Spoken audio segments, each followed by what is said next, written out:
हमें कोई मतलब नहीं, कांग्रेस ने क्या किया काम पर आप मेरे आने के बाद में देखिए कितने 6 महीने आने वाले जी महाराज किस बात को लेकर गिरा? देखिए, हिमाचल प्रदेश निर्माण मजदूर और मनरेगा फेडरेशन जो C2 से संबंधित है, उसकी ओर से आज ये जो हमारा श्रमिक कल्याण बोर्ड है हिमाचल प्रदेश के अंदर, उसकी जो बैठक चल रही है, अभी शुरू होने वाली है, उसके अधिकारियों का घेराव हमने किया है। जो चेयरमैन हैं, सचिव हैं और दूसरे आला अधिकारी जो इसके अंदर काम करते हैं। क्यों किया है? क्योंकि जब ये वर्तमान सरकार सत्ता में आई, उसके अगले ही दिन हिमाचल प्रदेश के अंदर जो लगभग 4.5 लाख लोग जो श्रमिक कल्याण बोर्ड के दायरे में कवर थे, आपको मालूम होगा 1996 में हमारे देश में एक कानून बना था निर्माण मजदूरों को लेकर, बाद में उसमें मनरेगा मजदूरों को भी शामिल कर दिया गया। ये कानून हिमाचल प्रदेश के अंदर 13 साल लागू नहीं हुआ था। तो हमारी ही यूनियन C2 जो है माननीय उच्च न्यायालय पहुंची और वहाँ जो है हमने एक केस दायर किया और माननीय उच्च न्यायालय ने निर्णय दिया कि एक श्रमिक कल्याण बोर्ड जो है लाखों लाखों मजदूरों के लिए हिमाचल प्रदेश के अंदर बनना चाहिए, जो पूरे देश के अंदर एक कानून बना था उसके अंतर्गत। लेकिन इस कानून के बनने के बाद और श्रमिक कल्याण बोर्ड के बनने के बाद जो लगभग 13-14 साल जो बेनिफिट मिल रहे थे मजदूरों को, जब ये सरकार सत्ता में आई, अगले ही दिन पहला निर्णय इसने जो लिया, ये सारे के सारे आर्थिक लाभ रोक दिए।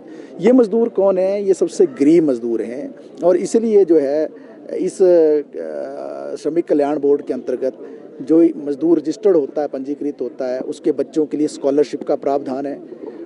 अगर उसके घर में बीमारी हो जाए उसके लिए मेडिकल सुविधा का प्रावधान है। किसी की मृत्यु हो जाए तो मृत्यु के लिए राशि का प्रावधान है। इसके साथ साथ बहुत सारे अन्य प्रावधान हैं जिसमें पेंशन का भी प्रावधान है, दूसरे भी प्रावधान है। ये सारे प्रावधान जो है पिछले 2 साल से रुके पड़े हैं और मजदूर काफ़ी परेशानी में है। लगभग 1 लाख मजदूर तो ऐसा सीधा जिसको कोई बेनिफिट नहीं मिल रहा है और मीटिंग पर मीटिंग होती है, हर मीटिंग में चर्चा होती है, लेकिन मीटिंग के बाद कोई निचोड़ नहीं निकलता है, कोई उसका हल नहीं निकलता है, जिसके कारण जो है मजदूर काफ़ी दिक्कत में। इसीलिए आज आक्रोश था मजदूरों में, गुस्सा था और आज ये जो बैठक परी महल में शुरू होने वाली है, उसके पहले ही एक निर्णय लिया था C2 की यूनियन ने कि हम अधिकारियों का घेराव करेंगे और इसीलिए अधिकारियों का घेराव किया है। हम सीधे रूप में ये कहना चाहते हैं कि जो पंजीकरण की प्रक्रिया उसको सरल किया जाना चाहिए। जो ऑलरेडी पंजीकृत मजदूर हैं उनके आर्थिक लाभ जो बहाल किए जाने चाहिए। जो KYC का मुद्दा आ रहा है उसका सरलीकरण होना चाहिए और जो बहुत सारी कॉम्प्लेक्सिटीज़ पैदा कर दी गई है, बहुत सारा कठिन बना दिया गया है प्रोसेस को, उसका सरलीकरण होना चाहिए।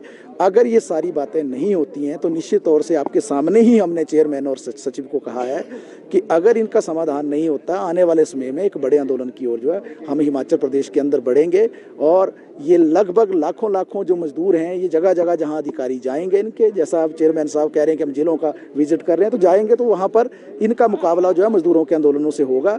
इसलिए बेहतर ये है कि आज की जो बैठक है उसमें इस संदर्भ में उचित निर्णय लें और मजदूरों के आर्थिक लाभ जो है उसको तुरंत जो है बहाल करें।